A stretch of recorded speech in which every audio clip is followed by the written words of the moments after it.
Hello, अस्सलाम वालेकुम रहमतुल्लाहि व बरकातहू स्टूडेंट्स। आई होप आप सब ठीक ठाक होंगे। जैसा कि आप सबको मालूम है कि कोरोना वायरस की वबा की वजह से स्कूल्स का लॉकडाउन की वजह से स्कूल सारे क्लोज हैं। तो आज से हम सही दफात गुजारा स्कूल सिस्टम में क्या होल स्टाफ आप लोगों के लिए ऑनलाइन क्लासेस का इजरा कर रहा है। तो मेरी तरफ से, मेरे पूरे स्टाफ की तरफ से तमाम स्टूडेंट्स को अस्सलाम वालेकुम रहमतुल्लाहि व बरकातहू। और आज से हम, अभी ये फर्स्ट लेक्चर है, आज से हम आपको 9th क्लास का मैथ्स साइंस ग्रुप का उसका एक्सरसाइज नंबर 1 स्टार्ट करने जा रहे हैं हम। तो मैं उम्मीद करता हूँ कि आप लोग अच्छे तरीके से इसको प्रिपेयर करेंगे। हम स्टार्ट करते हैं। पहला चैप्टर आपको जैसे कि पता है, आपने अभी बुक का पेज नंबर 3 ओपन करना है। 9th क्लास साइंस ग्रुप के मैथ्स का पेज नंबर 3 आपने ओपन करना है। आपके पास चैप्टर का नाम होगा कॉलम और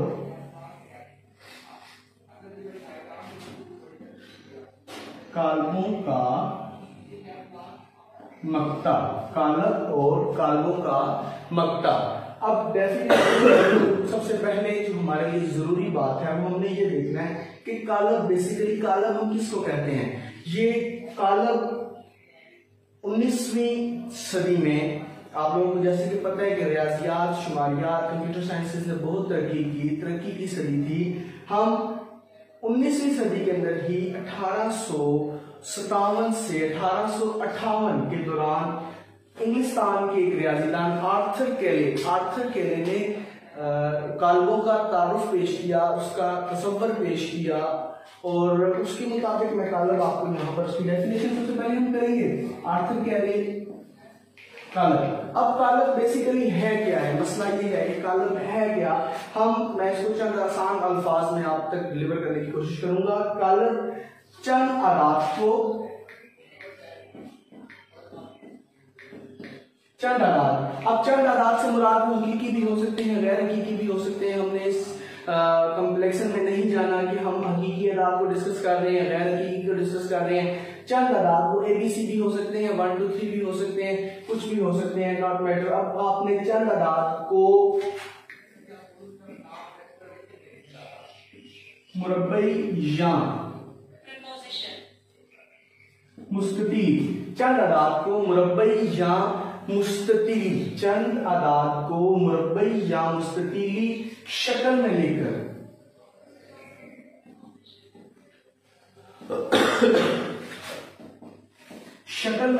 चंद आदात को मुरब्बई या मुस्ततीली शक्ल में लिखकर, या शक्ल की जगह पर आप लफ्ज तरतीब यूज कर सकते हैं, वो ज्यादा परफेक्ट होगा।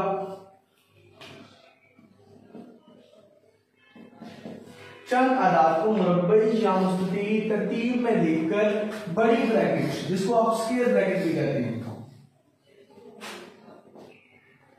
में बंद कर देने से जो शक्ल हासिल होती है उसे कॉलम कहते हैं। डेफिनेशन आप लोगों को मैंने लिख के दे दी, आप लोग उसको नोट कर लेंगे। चंद आदात, कुछ भी आदात हो सकते हैं, मैं आपको पहले एक्सप्लेन कर चुका हूं। को मुरब्बई या मुस्ततील तरतीब में लिखकर बड़ी ब्रैकेट में बंद करना है, आपने उसको स्क्वायर ब्रैकेट में बंद कर देना है। जो शक्ल हासिल होगी उसे आप कॉलम कहेंगे। ये आप लोगों को क्लियर हो गया। चंद आदात में आपको मिसाल की इसकी एग्जाम्पल दे देता हूं, आपको इसका कंसेप्ट मजीद क्लियर हो जाएगा। मिसाल, अब मिसाल इसकी ये होगी कि कुछ अदाद आप ले लेते हैं। सपोज कर लें कि आप हकीकी अदाद लेते हैं 1 to 8, 1 से लेके 8 तक, 1 2 3 4 5 6 7 8, ये आपके पास हकीकी अदाद आ गए। आप इसको कॉलम में बंद करने लगे हैं। मैं इसको एक तरतीब दे देता हूं, एक खास तरतीब, 1 2 3 4 5 6 7 8, ये आपका एक कॉलम है। मैं इसको बड़ी ब्रैकेट में बंद कर दूंगा। इसको एक खास तरतीब और दे देते हैं, 1 2 3 4 5 6 7 8, दैट्स अनदर मैट्रिक्स। ये आपके पास एक और कॉलम आ गया। चंद अदाद को आपने खास तरतीब दी, मुरब्बई दी या मुस्ततीली दी, उनकी बनावट की और उसको बड़ी ब्रैकेट में बंद किया। बड़ी ब्रैकेट में बंद करने के बाद जो शक्ल आपके पास सामने आई वो आपका कालब है। अब कालब के पहले कंसेप्ट की तरफ मैं जाने लगा हूं, ये सब चीजें आप लोगों ने नोट कर लेनी है।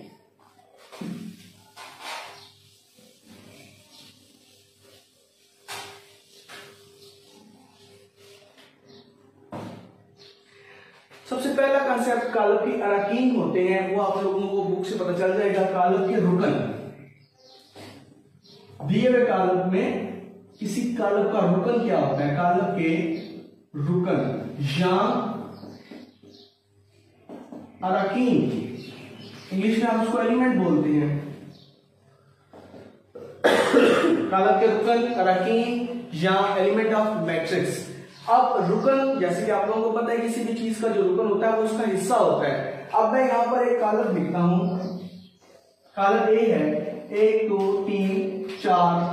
अब आप लोगों से मैं पूछूंगा कि इसके अंदर इसके हिस्से क्या हो सकते हैं? डेफिनेटली आप लोग बताएंगे कि सर 1 2 3 4।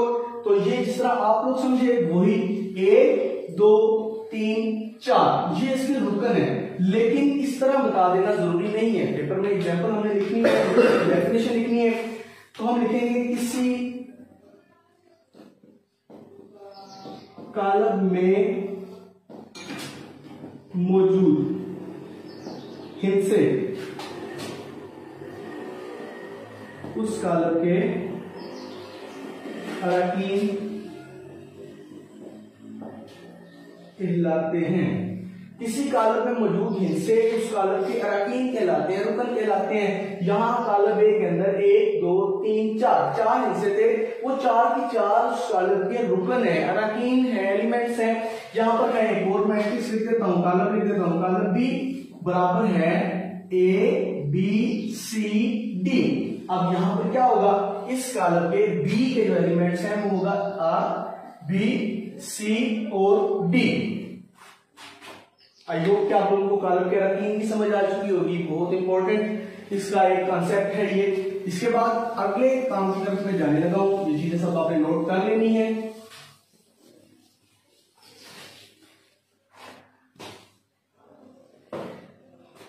कालब की कतारें और कालब के कॉलम।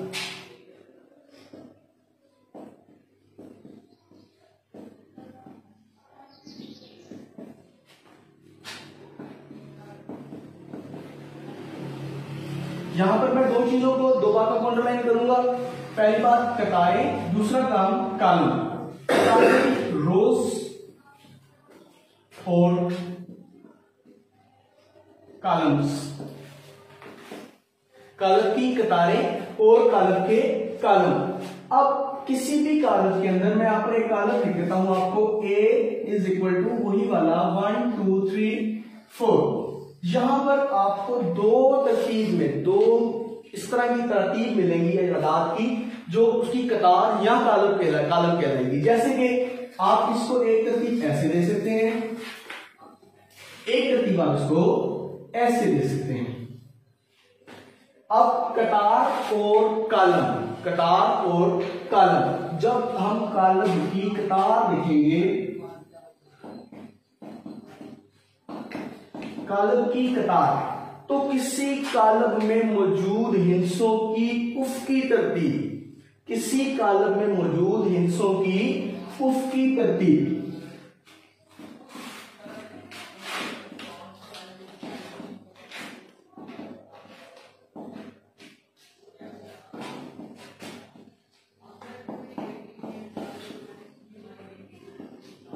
किसी कालब में मौजूद हिस्सों की उफ़क़ी तरतीब कालब की कतारें कहलाती हैं,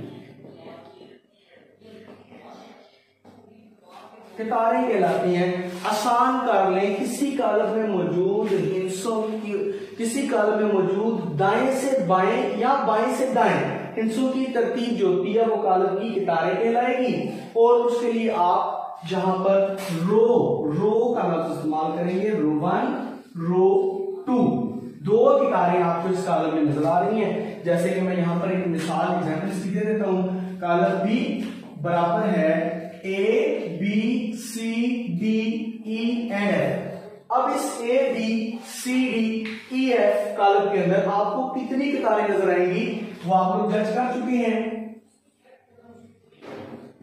रो 1, रो 2, रो 3, ये आपके पास 3 किताबें आ गई कॉलम बी के अंदर।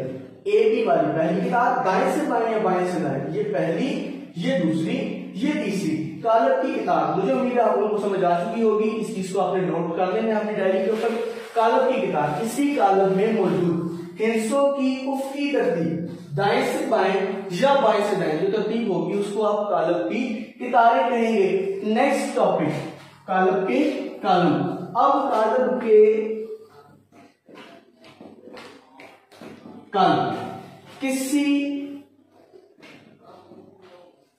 कॉलम में मौजूद हिस्सों की अमुदी तरतीब कॉलम के कॉलम कहलाते हैं। किसी कॉलम में मौजूद हिस्सों की अमुदी तरतीब ऊपर से नीचे या नीचे से ऊपर जो तरतीब हिस्सों की होती है उसे आप कॉलम के कॉलम कहेंगे। उसको आप सी से मेंशन करेंगे किसी भी मैट्रिक्स के अंदर। मैं दोबारा बी मैट्रिक्स यहां पर फॉर एग्जांपल लिख देता हूं जो मैंने पहले ही लिखा था, A B C D E and F. अब यहां पर आप लोग पहले समझ चुके हैं कि इसका एक कॉलम C1 ये है, C2 इसका दूसरा कॉलम ये है। ये आप लोगों को आई होप समझ आ चुका होगा। बी मैट्रिक्स के अंदर मैंने जब लिखा A B C D E F, इसके एलिमेंट्स अराकीन जो मैं आपको पहले पढ़ा चुका हूं, हम लोग पहले पढ़ चुके हैं इस बारे में। ये इसके अराकीन है। हमने अमुदी तरतीब देखनी है, ऊपर से नीचे या नीचे से ऊपर जो हिस्सों की तरतीब है वो ए बी ए सी ई पहला कॉलम, बी डी एफ दूसरा कॉलम। इस चीज की आपको समझ आ चुकी होगी आई होप। इसके बाद मैं कॉलम ए में देखते हैं हम इसके अंदर कितने कॉलम हैं। इसके अंदर आपके पास पहला कॉलम 1 and 3 था और दूसरा कॉलम 2 and 4 था। आई होप आप लोगों को इसकी समझ आ चुकी होगी। आप इसको अपनी डायरीज के ऊपर नोट कर लें।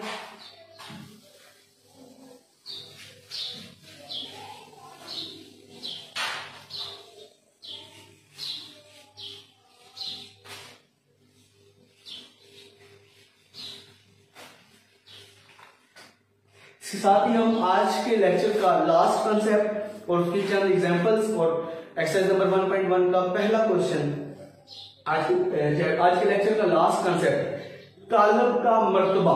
कॉलम का मर्तबा,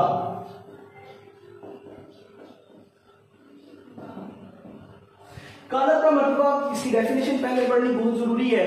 अगर कोई कॉलम है, आप सपोज कर लें कि अगर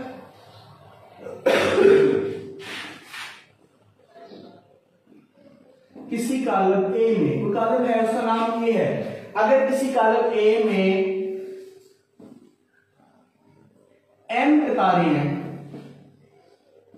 मतलब किसी कॉलम ए के अंदर कितारों की तादाद m है। अगर कोई कॉलम है उसका नाम ए है, उसके अंदर कितारों की तादाद m और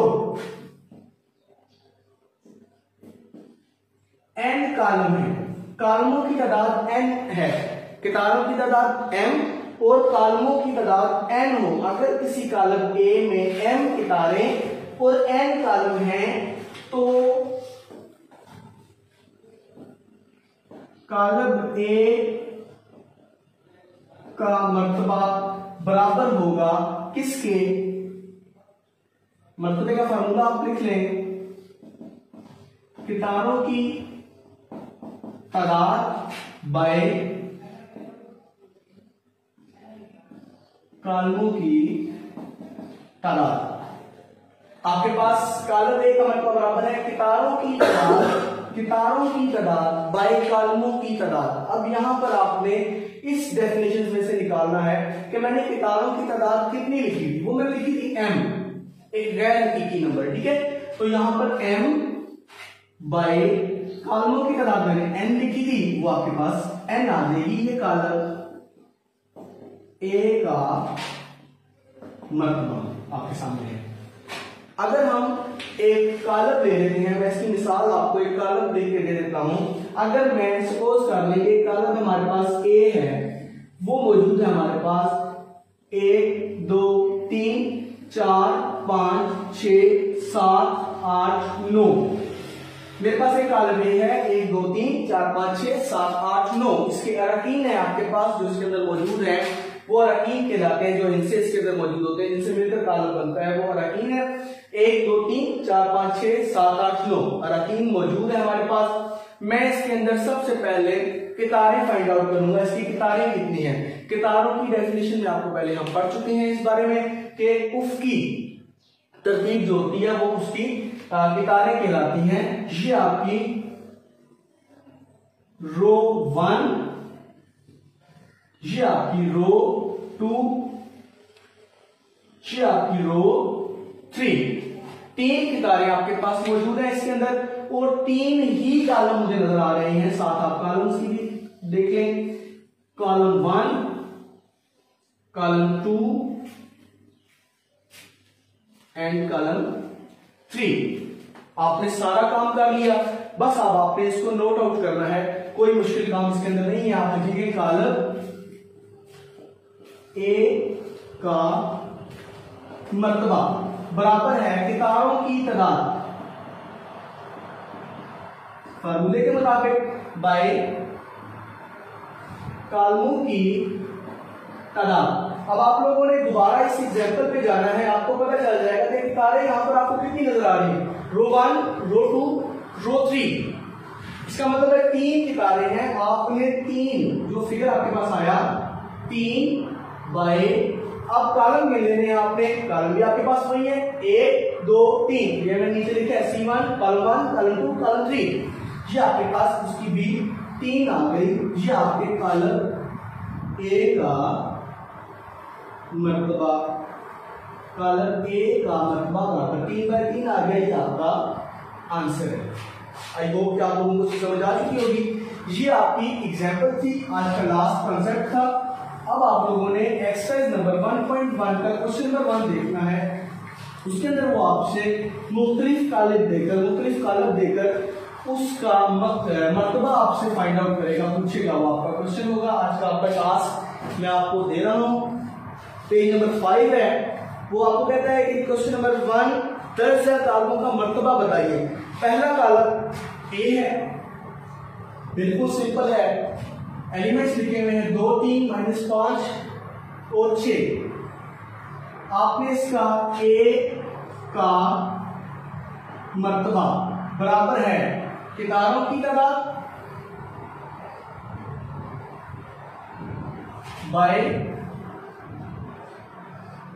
कॉलमों की तादाद। कितारें आपको पहले ही पता चल चुका है। ये आपकी रो 1 है, ये आपकी रो 2 है। आप यहाँ पर 2 लिख देंगे। और कॉलमों की तादाद ये आपका कॉलम 1 और ये आपका कॉलम 2 है। ये भी आप 2 लिखेंगे। ये आपका आंसर है ए का मर्तबा।